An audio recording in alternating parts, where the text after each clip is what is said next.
Clap, hello les dreamers. Ouais, c'est chaud hein. J'espère que vous êtes tous très bien. Aujourd'hui on se retrouve dans une nouvelle vidéo. Je pense que cette vidéo va aider tout le monde. Oui, je dis bien tout le monde parce que personne est excellent dans toutes les matières à l'école, ok? Si c'est le cas, ça se fait pas, ok? Pourquoi pas moi?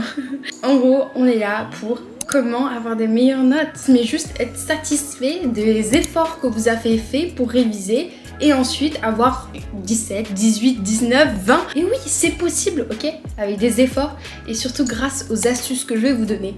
Alors, en effet, j'ai posté une vidéo il y a hyper longtemps sur comment avoir des bonnes notes, mais là, je vais vous faire un update avec des nouvelles astuces que j'utilise pour en effet avoir des bonnes notes, parce que je me considère comme quand même une bonne élève, mais parce que je travaille, hein. J'ai pas des notes comme ça, j'ai pas des facilités, je suis pas intelligente naturellement. J'aurais aimé. Grâce à ces astuces, j'arrive à avoir une moyenne dans les alentours de 16,5, 17, même au lycée. Si j'y arrive, vous aussi vous arrivez, mais faut y laissons place au thème que nous détestons le plus, l'école.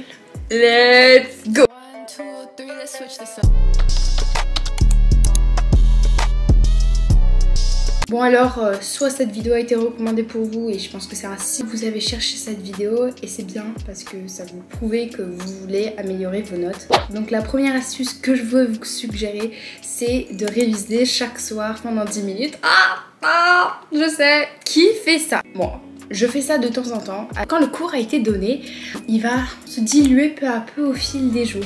Max 2 jours après que vous avez appris à écrire votre cours en classe, de le relire, 10 minutes seulement, juste le relire, pas besoin de faire de fiches, vous allez vous rappeler. Dans 2 jours après, vous allez le relire et vous allez vous rappeler encore mieux. Vous allez voir, vous vous dites mais ouais, comment tu te souviens de ça? Et en fait c'est grâce à votre mémoire, elle se souvient, elle retient, c'est parce que c'est régulier. Relire son cours tous les 2 jours maximum, ça prend pas beaucoup de temps, donc vous pouvez le faire avant de dormir. C'est les répétitions qui vont faire que vous allez devenir beaucoup plus fort. Et donc c'est un peu un cercle vicieux. Comme vous serez à jour avec la matière parce que vous avez lu votre cours, vous l'avez compris, vous allez comprendre le cours prochain qui va reparler de ce cours. Et comme vous écouterez en classe, vous aurez compris ce cours en classe. Du coup, il n'y a pas de petits soucis, il n'y a pas de petits problèmes. Vous avez compris tout. Si vous êtes le genre de personne qui un peu procrastine et vous genre ouais mais qui te dit que j'ai envie de dire 10 minutes, vous pouvez vous faire un petit rappel. Vous mettez une alarme. Hop, c'est l'heure de lire mon cours. Je pense que je le ferai pas forcément en maths parce que c'est pas du cours, mais en histoire-géographie, français, sciences. Ceci est quelque chose qui me perturbe en fait et que je ne comprends pas en fait. C'est ne pas manger et prendre un snack le matin. Pourquoi vous vous infligez ça? Pourquoi? Expliquez-moi! Ok, je comprends, vos réveils, il a pas sonné, tatati, vous avez vite comme ça partie de votre maison. Mais au moins prenez une barre. Si vous aimez pas manger le matin, peut-être que ce que vous mangez le matin c'est tout le temps la même chose et forcément t'as pas envie de manger la même chose le matin. Changez d'idée de recette. Pourquoi je dois manger le matin hein, version école? Ça vous donne de l'énergie, surtout du sucre. Ça va vous booster et ça va vous permettre de vous concentrer. Moi en général quand j'ai un gros contrôle, je vais beaucoup manger le matin et prendre un snack à ma récré. Comme ça, je suis sûre que j'ai assez d'énergie en fait. Le matin, vous avez besoin de vous recharger. Et comment vous vous rechargez? C'est grâce à la nourriture. Ça c'est votre énergie, elle se recharge. Comment vous pouvez fonctionner sans énergie? Un téléphone sans batterie ça s'allume pas. Bah pareil, un petit déj consistant. Vous pouvez essayer de manger des œufs, bref j'ai des idées de recettes. Et aussi c'est très important l'hydratation hein. J'ai tout le temps une gourde dans mon sac, je la remplis 4 fois par jour. Je vais beaucoup aux toilettes, je m'hydrate à fond. La troisième astuce, c'est de dormir entre 8 à 9 heures. Ah, révélation, vous savez, choquant, on me l'a dit combien de fois? Des millions de fois. Mais en fait, je vous dis ça parce que manger le matin, dormir, c'est pas des trucs hyper compliqués. C'est pas des trucs qui demandent de l'effort.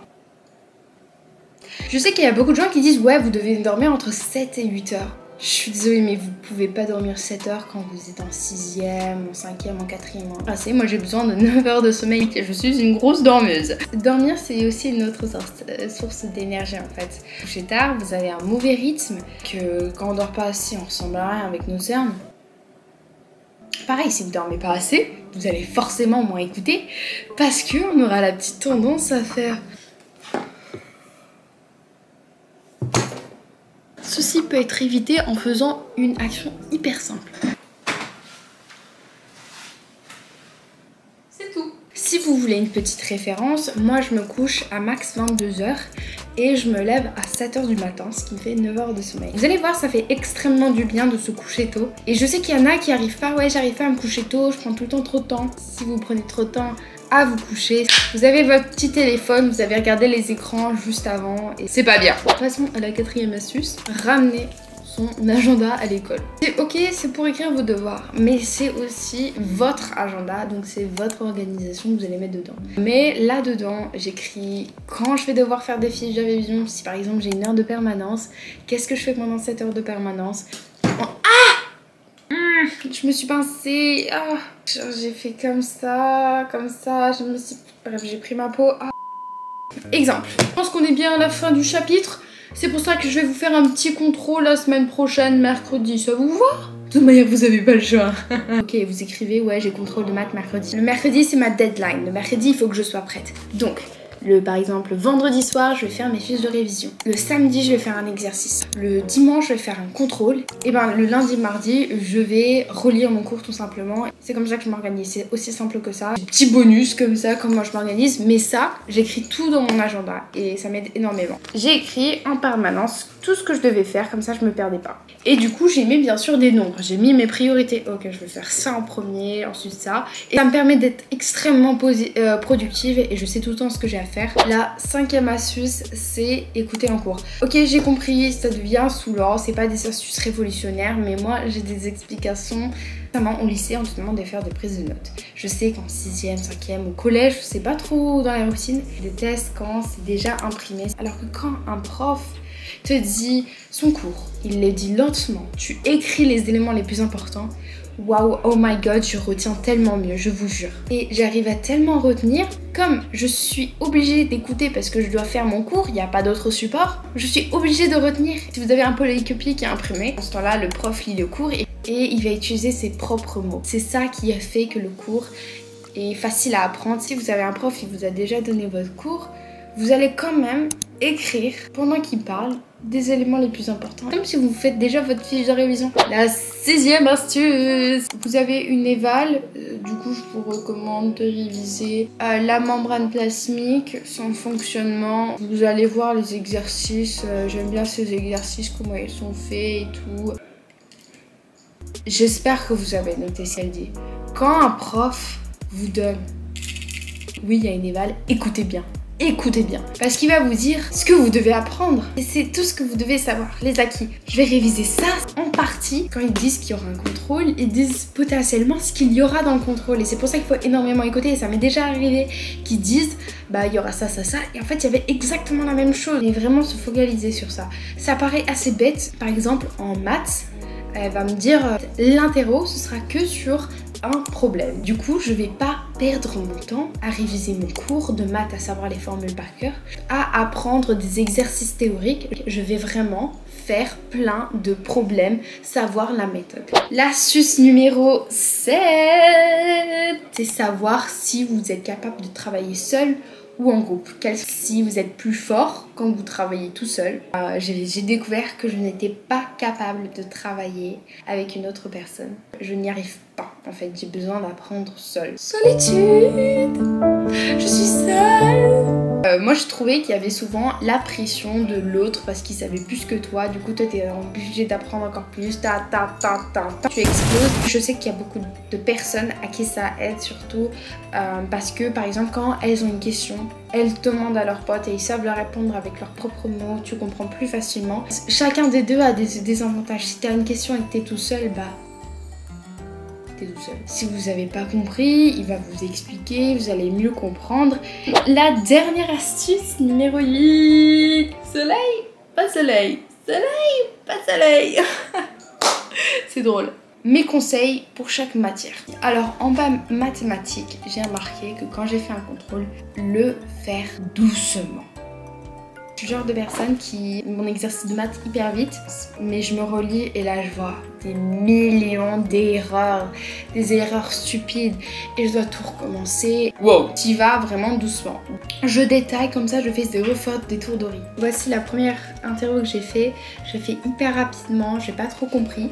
Et j'ai eu un 6,75 sur 10. Pour certaines personnes c'est bien, pour moi ce n'est pas hyper bien. Je sais que je peux faire mieux. Dis Valentine, tu vas te calmer et tu vas y aller plus lentement. C'est simple que ça. 14,5 sur 15.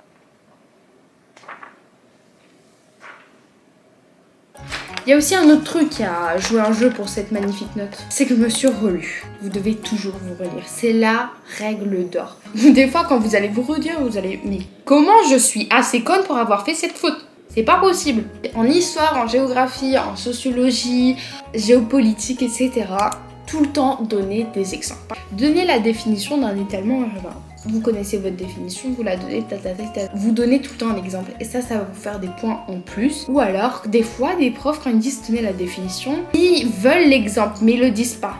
Pour tout ce qui concerne les langues, je vous recommande de faire des fiches de vocabulaire, ok? Waouh, hyper révolutionnaire! Juste, vous la lisez pas une fois et après vous apprenez tout et après vous allez l'oublier, ça arrive. Moi, ce que je fais, c'est que je prends mon vocabulaire en début de séquence. Après, je relis mon vocabulaire en fin de séquence. Et je suis sûre que ce vocabulaire va rester dans ma tête.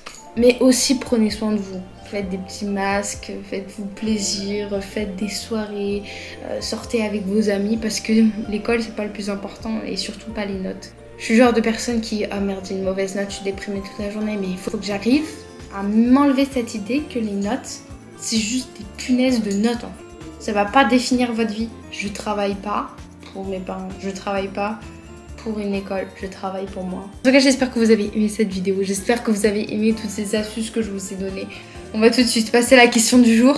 La question du jour de LA qui est: tu pourrais faire une vidéo des cadeaux de Noël? Bien sûr que je vais faire une vidéo cadeau de Noël, et vous inquiétez pas, la série Noël va être remplie de hyper cool vidéos. J'ai posté une vidéo jeudi, cadeau de Noël.